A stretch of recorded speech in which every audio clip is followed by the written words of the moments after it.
فلا اقسم بمواقع النجوم وإنه لقسم لو تعلمون عظيم إنه لقرآن كريم في كتاب مكنون لا يمسه إلا المطهرون۔ پس نہیں میں قسم کھاتا ہوں تاروں کے مواقع کی، اور اگر تم سمجھو تو یہ بہت بڑی قسم ہے کہ یہ ایک بلند پایا قرآن ہے، ایک محفوظ کتاب میں ثبت جسے مطہرین کے سوا کوئی چھو نہیں سکتا۔ پس نہیں یعنی بات وہ نہیں ہے جو تم سمجھے بیٹھے ہو۔ یہاں قرآن کے من جانب اللہ ہونے پر قسم کھانے سے پہلے لفظ لا کا استعمال خود یہ ظاہر کر رہا ہے کہ لوگ اس کتاب پاک کے متعلق کچھ باتیں بنا رہے تھے جن کی تردید کرنے کے لیے یہ قسم کھائی جا رہی ہے۔ بلند پایا قرآن ہے۔ تاروں اور سیاروں کے مواقع سے مراد ان کے مقامات، ان کی منزلیں اور ان کے مدار ہیں، اور قرآن کے بلند پایا کتاب ہونے پر ان کی قسم کھانے کا مطلب یہ ہے کہ عالم بالا میں اجرام فلکی کا نظام جیسا محکم اور مضبوط ہے، ویسا ہی مضبوط اور محکم یہ کلام بھی ہے۔ جس خدا نے وہ نظام بنایا ہے اسی خدا نے یہ کلام بھی نازل کیا ہے۔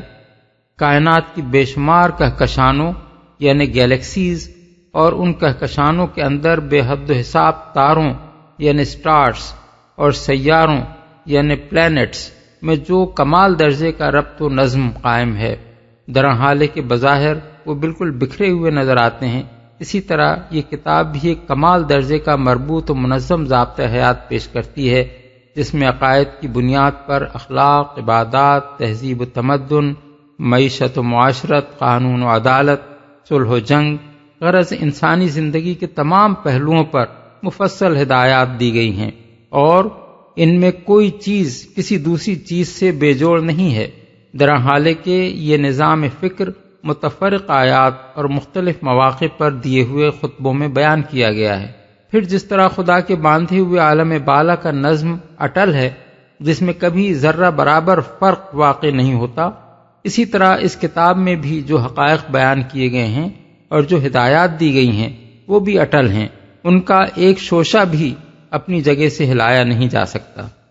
ثبت اس سے مراد ہے لوح محفوظ۔ اس کے لیے کتاب مکنون کا لفظ استعمال کیا گیا ہے، جس کے معنی ہیں ایسا نوشتہ جو چھپا کر رکھا گیا ہے، یعنی جس تک کسی کی رسائی نہیں ہے۔ اس محفوظ نوشتے میں قرآن کے ثبت ہونے کا مطلب یہ ہے کہ نبی صلی اللہ علیہ وسلم پر نازل کیے جانے سے پہلے وہ اللہ تعالیٰ کے ہاں اس نوشتہ تقدیر میں ثبت ہو چکا ہے، جس کے اندر کسی رد و بدل کا امکان نہیں ہے، کیونکہ وہ ہر مخلوق کی دسترس سے بالاتر ہے، چھو نہیں سکتا۔ یہ تردید ہے کفار کے ان الزامات کی جو وہ قرآن پر لگایا کرتے تھے۔ وہ رسول اللہ صلی اللہ علیہ وسلم کو کاہن قرار دیتے تھے اور کہتے تھے کہ یہ کلام آپ پر جن اور شیاطین القا کرتے ہیں۔ اس کا جواب قرآن مجید میں متعدد مقامات پر دیا گیا ہے۔ مثلا سورہ شعراء میں ارشاد ہوا ہے وما تنزلت به الشیاطین وما ينبغي لهم وما يستطيعون انہم عن السمع لمعزولون، یعنی اس کو لے کر شیاطین نہیں اترے ہیں، نہ یہ کلام ان کو سجتا ہے اور نہ وہ ایسا کر ہی سکتے ہیں، وہ تو اس کی سماعت تک سے دور رکھے گئے ہیں۔ آیات 210 تا 212۔ اسی مضمون کو یہاں ان الفاظ میں بیان کیا گیا ہے کہ اسے مطہرین کے سوا کوئی چھو نہیں سکتا، یعنی شیاطین کا اسے لانا یا اس کے نزول کے وقت اس میں دخل انداز ہونا تو درکنار، جس وقت یہ لوح محفوظ سے نبی پر نازل کیا جاتا ہے اس وقت مطہرین یعنی پاک فرشتوں کے سوا کوئی قریب پھٹک بھی نہیں سکتا۔ فرشتوں کے لیے مطہرین کا لفظ اس معنی میں استعمال کیا گیا ہے کہ اللہ تعالیٰ نے ان کو ہر قسم کے ناپاک جذبات اور خواہشات سے پاک رکھا ہے۔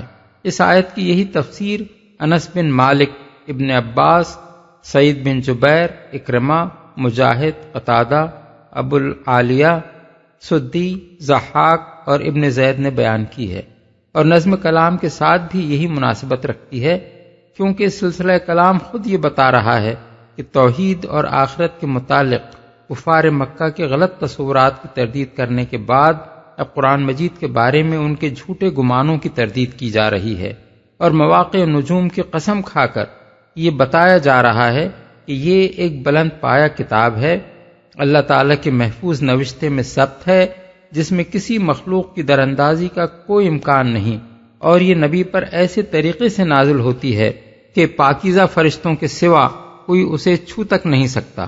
بعض مفسرین نے اس آیت میں لا کو نہیں کے معنی میں لیا ہے، اور آیت کا مطلب یہ بیان کیا ہے کہ کوئی ایسا شخص اسے نہ چھوئے جو پاک نہ ہو، یا کسی ایسے شخص کو اسے نہ چھونا چاہیے جو ناپاک ہو۔ اور بعض دوسرے مفسرین اگرچہ لا کو نفی کے معنی میں لیتے ہیں اور آیت کا مطلب یہ بیان کرتے ہیں کہ اس کتاب کو مطہرین کے سوا کوئی نہیں چھوتا، مگر ان کا کہنا یہ ہے کہ یہ نفی اسی طرح نہیں کے معنی میں ہے جس طرح رسول اللہ صلی اللہ علیہ وسلم کا یہ ارشاد کہ المسلم اخو المسلم لا یظلمہ، یعنی مسلمان کا بھائی ہے، وہ اس پر ظلم نہیں کرتا۔ اس میں اگرچہ خبر دی گئی ہے کہ مسلمان پر ظلم نہیں کرتا، لیکن دراصل اس سے یہ حکم نکلتا ہے کہ مسلمان پر ظلم نہ کرے۔ اسی طرح اس آیت میں اگرچہ فرمایا یہ گیا ہے کہ پاک لوگوں کے سوا قرآن کو کوئی نہیں چھوتا، مگر اس سے حکم یہ نکلتا ہے کہ جب تک کوئی شخص پاک نہ ہو وہ اس کو نہ چھوئے۔ لیکن حقیقت یہ ہے کہ یہ تفسیر آیت کے سیاق و سباق سے مطابقت نہیں رکھتی۔ سیاق و سباق سے الگ کر کے تو اس کے الفاظ سے یہ مطلب نکالا جا سکتا ہے، مگر جس سلسلہ کلام میں یہ وارد ہوئی ہے اس میں رکھ کر اسے دیکھا جائے تو یہ کہنے کا سرے سے کوئی موقع نظر نہیں آتا کہ اس کتاب کو پاک لوگوں کے سوا کوئی نہ چھوئے، کیونکہ یہاں تو کفار مخاطب ہیں اور ان کو یہ بتایا جا رہا ہے کہ یہ اللہ رب العالمین کی نازل کردہ کتاب ہے، اس کے بارے میں تمہارا یہ گمان قطعی غلط ہے کہ اسے شیاطین نبی پر القاء کرتے ہیں۔ اس جگہ یہ شرعی حکم بیان کرنے کا آخر کیا موقع ہو سکتا تھا کہ کوئی شخص طہارت کے بغیر اس کو ہاتھ نہ لگائے؟ زیادہ سے زیادہ جو بات کہی جا سکتی ہے وہ یہ ہے کہ اگرچہ آیت یہ حکم دینے کے لیے نازل نہیں ہوئی ہے، مگر فحوائے کلام اس بات کی طرف اشارہ کر رہا ہے کہ جس طرح اللہ تعالیٰ کے ہاں اس کتاب کو صرف مطہرین ہی چھو سکتے ہیں، اسی طرح دنیا میں بھی کم از کم وہ لوگ جو اس کے کلام الہی ہونے پر ایمان رکھتے ہیں اسے ناپاکی کی حالت میں چھونے سے اجتناب کریں۔ اس مسئلے میں جو روایات ملتی ہیں وہ حسب ذیل ہیں۔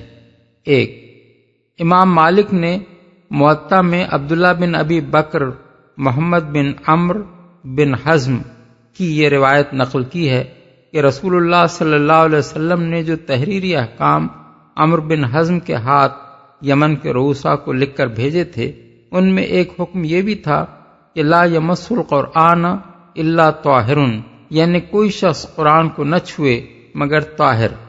یہی بات ابو داؤد نے مراسیل میں امام زہری سے نقل کی ہے کہ انہوں نے ابو بکر محمد بن عمرو بن حزم کے پاس رسول اللہ صلی اللہ علیہ وسلم کی جو تحریر دیکھی تھی اس میں یہ حکم بھی تھا۔ 2، حضرت علی کی روایت جس میں وہ فرماتے ہیں کہ ان رسول اللہ صلی اللہ علیہ وسلم لم یکن یحجزہ عن القرآن شیء لیس الجنابہ، یعنی رسول اللہ صلی اللہ علیہ وسلم کو کوئی چیز قرآن کی تلاوت سے نہ روکتی تھی سوائے جنابت کے۔ ابو داؤد، نسائی، ترمذی۔ 3، ابن عمر کی روایت جس میں وہ بیان کرتے ہیں کہ رسول اللہ صلی اللہ علیہ وسلم نے فرمایا لا تقرأ الحائض والجنب شیئا من القرآن، یعنی حائضہ اور جنوبی قرآن کا کوئی حصہ نہ پڑھے۔ ابو داؤد، ترمذی۔ 4، بخاری کی روایت جس میں یہ بیان ہوا ہے کہ رسول اللہ صلی اللہ علیہ وسلم نے قیصر روم ہرقل کو جو نامہ مبارک بھیجا تھا اس میں قرآن مجید کی یہ آیت بھی لکھی ہوئی تھی کہ یا اہل الکتاب تعالوا الی کلمۃ سواء بیننا و بینکم۔ صحابہ و تابعین سے اس مسئلے میں جو مسالک منقول ہیں وہ یہ ہیں۔ حضرت سلمان فارسی وضو کے بغیر قرآن پڑھنے میں مذائقہ نہیں سمجھتے تھے، مگر ان کے نزدیک اس حالت میں قرآن کو ہاتھ لگانا جائز نہ تھا۔ یہی مسلک حضرت سعد بن ابی وقاص اور حضرت عبداللہ بن عمر کا بھی تھا، اور حضرت حسن بصری اور ابراہیم نخعی بھی وضو کے بغیر مصحف کو ہاتھ لگانا مکروہ سمجھتے تھے۔ احکام القرآن للجساس۔ عطا اور طاؤس اور شعبی اور قاسم بن محمد سے بھی یہی بات منقول ہے۔ المغنی لابن قدامہ۔ البتہ قرآن کو ہاتھ لگائے بغیر اس میں دیکھ کر پڑھنا یا اس کو یاد سے پڑھنا ان سب کے نزدیک بے وضو بھی جائز تھا۔ جنابت اور حیض و نفاس کی حالت میں قرآن پڑھنا حضرت عمر، حضرت علی، حضرت حسن بصری، حضرت ابراہیم نقی اور امام زہری کے نزدیک مکروہ تھا، مگر ابن عباس کی رائے یہ تھی اور اسی پر ان کا عمل بھی تھا کہ قرآن کا جو حصہ پڑھنا آدمی کا معمول ہو وہ اسے یاد سے پڑھ سکتا ہے۔ حضرت سعید بن المسیب اور سعید بن جبیر سے اس مسئلے میں دریافت کیا گیا تو انہوں نے فرمایا، کیا قرآن اس کے حافظے میں محفوظ نہیں ہے؟ پھر اس کے پڑھنے میں کیا حرج ہے؟ المغنی اور المحلہ لابن حزم۔ فقہا کے مسالک اس مسئلے میں حسب ذیل ہیں۔ مسلک حنفی کی تشریح امام علاء الدین الکاشانی نے بدائع الصنائع میں یوں کی ہے، جس طرح بے وضو نماز پڑھنا جائز نہیں ہے، اسی طرح قرآن مجید کو ہاتھ لگانا بھی جائز نہیں۔ البتہ اگر وہ غلاف کے اندر ہو تو ہاتھ لگایا جا سکتا ہے۔ غلاف سے مراد بعض فقہا کے نزدیک جلد ہے اور بعض کے نزدیک وہ خریطہ یا لفافہ یا جزدان ہے جس کے اندر قرآن رکھا جاتا ہے اور اس میں سے نکالا بھی جا سکتا ہے۔ اسی طرح تفسیر کی کتابوں کو بھی بے وضو ہاتھ نہ لگانا چاہیے، نہ کسی ایسی چیز کو جس میں قرآن کی کوئی آیت لکھی ہوئی ہو۔ البتہ فقہ کی کتابوں کو ہاتھ لگایا جا سکتا ہے، اگرچہ مستحب یہی ہے کہ ان کو بھی بے وضو ہاتھ نہ لگایا جائے، کیونکہ ان میں بھی آیات قرآنی بطور استدلال درج ہوتی ہیں۔ بعض فقہائے حنفیہ اس بات کے قائل ہیں کہ مصحف کے صرف اس حصے کو بے وضو ہاتھ لگانا درست نہیں ہے جہاں قرآن کی عبارت لکھی ہوئی ہو، باقی رہے حواشی تو خواہ وہ سادہ ہوں یا ان میں بطور تشریح کچھ لکھا ہوا ہو، ان کو ہاتھ لگانے میں مذائقہ نہیں، مگر صحیح بات یہ ہے کہ حواشی بھی مصحف ہی کا ایک حصہ ہیں اور ان کو ہاتھ لگانا مصحف ہی کو ہاتھ لگانا ہے۔ رہا قرآن پڑھنا تو وہ وضو کے بغیر جائز ہے۔ فتاوی عالمگیری میں بچوں کو اس حکم سے مستثنی قرار دیا گیا ہے۔ تعلیم کے لیے قرآن مجید بچوں کے ہاتھ میں دیا جا سکتا ہے، خواہ وہ وضو سے ہوں یا بے وضو۔ مسلک شافعی کو امام نووی نے المنہاج میں اس طرح بیان کیا ہے، نماز اور طواف کی طرح مصحف کو ہاتھ لگانا اور اس کے کسی ورق کو چھونا بھی وضو کے بغیر حرام ہے۔ اسی طرح قرآن کی جلد کو چھونا بھی ممنوع ہے، اور اگر قرآن کسی خریطے، غلاف یا صندوق میں ہو اور درس قرآن کے لیے اس کا کوئی حصہ تختی پر لکھا ہوا ہو تو اس کو بھی ہاتھ لگانا جائز نہیں۔ البتہ قرآن کسی کے سامان میں رکھا ہو یا تفسیر کی کتابوں میں لکھا ہوا ہو یا کسی سکے میں اس کا کوئی حصہ درج ہو تو اسے ہاتھ لگانا حلال ہے۔ بچہ اگر بے وضو ہو تو وہ بھی قرآن کو ہاتھ لگا سکتا ہے، اور بے وضو آدمی اگر قرآن پڑھے تو لکڑی یا کسی اور چیز سے وہ اس کا ورق پلٹ سکتا ہے۔ مالکیہ کا مسلک جو الفقہ علی المذاہب الاربع میں نقل کیا گیا ہے وہ یہ ہے کہ جمہور فقہا کے ساتھ وہ اس امر میں متفق ہیں کہ مصحف کو ہاتھ لگانے کے لیے وضو شرط ہے، لیکن قرآن کی تعلیم کے لیے وہ استاد اور شاگرد دونوں کو اس سے مستثنی کرتے ہیں، بلکہ حائضہ عورت کے لیے بھی وہ بغرض تعلیم مصحف کو ہاتھ لگانا جائز قرار دیتے ہیں۔ ابن قدامہ نے المغنی میں امام مالک کا یہ قول بھی نقل کیا ہے کہ جنابت کی حالت میں تو قرآن پڑھنا ممنوع ہے، مگر حیض کی حالت میں عورت کو قرآن پڑھنے کی اجازت ہے، کیونکہ ایک طویل مدت تک اگر ہم اسے قرآن پڑھنے سے روکیں گے تو وہ بھول جائے گی۔ حنبلی مذہب کے احکام جو ابن قدامہ نے نقل کیے ہیں یہ ہیں کہ جنابت کی حالت میں اور حیض و نفاس کی حالت میں قرآن یا اس کی کسی پوری آیت کو پڑھنا جائز نہیں ہے، البتہ بسم اللہ، الحمدللہ وغیرہ کہنا جائز ہے، کیونکہ اگرچہ یہ بھی کسی نہ کسی آیت کے اجزاء ہیں مگر ان سے تلاوت قرآن مقصود نہیں ہوتی۔ رہا قرآن کو ہاتھ لگانا تو وہ کسی حال میں وضو کے بغیر جائز نہیں۔ البتہ قرآن کی کوئی آیت کسی خط یا فقہ کی کسی کتاب یا کسی اور تحریر کے سلسلے میں درج ہو تو اسے ہاتھ لگانا ممنوع نہیں ہے۔ اسی طرح قرآن اگر کسی چیز میں رکھا ہوا ہو تو اسے وضو کے بغیر اٹھایا جا سکتا ہے۔ تفسیر کی کتابوں کو ہاتھ لگانے کے لیے بھی وضو شرط نہیں ہے۔ نیز بے وضو آدمی کو اگر کسی فوری ضرورت کے لیے قرآن کو ہاتھ لگانا پڑے تو وہ تیمم کر سکتا ہے۔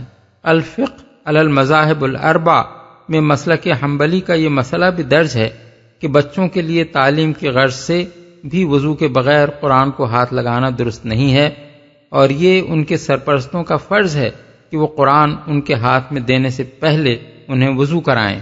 ظاہریہ کا مسلک یہ ہے کہ قرآن پڑھنا اور اس کو ہاتھ لگانا ہر حال میں جائز ہے، خواہ آدمی بے وضو ہو یا جنابت کی حالت میں ہو یا عورت حیض کی حالت میں ہو۔ ابن حزم نے المحلہ جلد اول صفحہ 77 تا 84 میں اس مسئلے پر مفصل بحث کی ہے، جس میں انہوں نے اس مسلک کی صحت کے دلائل دیے ہیں اور یہ بتایا ہے کہ فقہا نے قرآن پڑھنے اور اس کو ہاتھ لگانے کے لیے جو شرائط بیان کی ہیں ان میں سے کوئی بھی قرآن و سنت سے ثابت نہیں ہے۔ تنزیل من رب العالمین افبهذا الحدیث انتم مدہنون وتجعلون رزقكم انکم تکذبون۔ یہ رب العالمین کا نازل کرتا ہے، پھر کیا اس کلام کے ساتھ تم بے اعتنائی برتتے ہو اور اس نعمت میں اپنا حصہ تم نے یہ رکھا ہے کہ اسے جھٹلاتے ہو؟ بے اعتنائی برتتے ہو۔ اصل الفاظ ہیں انتم مدہنون۔ ادھان کے معنی ہیں کسی چیز سے مداہنت برتنا، اس کو اہمیت نہ دینا، اس کو سنجیدہ توجہ کے قابل نہ سمجھنا۔ انگریزی میں ٹو ٹیک لائٹلی کے الفاظ اس مفہوم سے قریب تر ہیں۔ اسے جھٹلاتے ہو۔ امام راضی نے تجعلون رزقکم کی تفسیر میں ایک احتمال یہ بھی ظاہر کیا ہے کہ یہاں لفظ رزق معاش کے معنی میں ہو، چونکہ کفار قریش قرآن کی دعوت کو اپنے معاشی مفاد کے لیے نقصان دہ سمجھتے تھے، اور ان کا خیال یہ تھا کہ یہ دعوت اگر کامیاب ہو گئی تو ہمارا رزق مارا جائے گا۔ اس لیے اس آیت کا یہ مطلب بھی ہو سکتا ہے کہ تم نے اس قرآن کی تکذیب کو اپنے پیٹ کا دھندا بنا رکھا ہے۔ تمہارے نزدیک حق اور باطل کا سوال کوئی اہمیت نہیں رکھتا، اصل اہمیت تمہاری نگاہ میں روٹی کی ہے، اور اس کی خاطر حق کی مخالفت کرنے اور باطل کا سہارا لینے میں تمہیں کوئی تامل نہیں۔ فلولا اذا بلغت الحلقوم وانتم حينئذ تنظرون ونحن اقرب اليه منكم ولكن لا تبصرون فلولا ان كنتم غير مدينين ترجعونها ان كنتم صادقين۔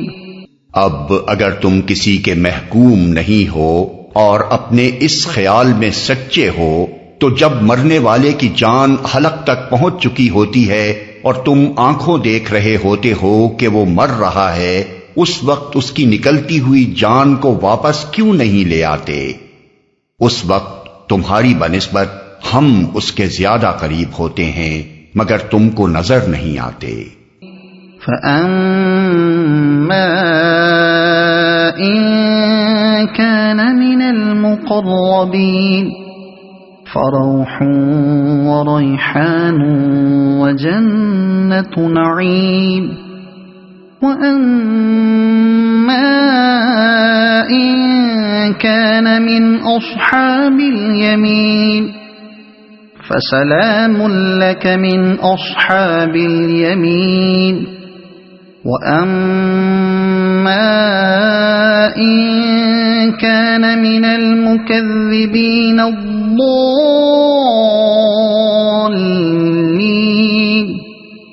فنزل من حميم وتصلية جحيم.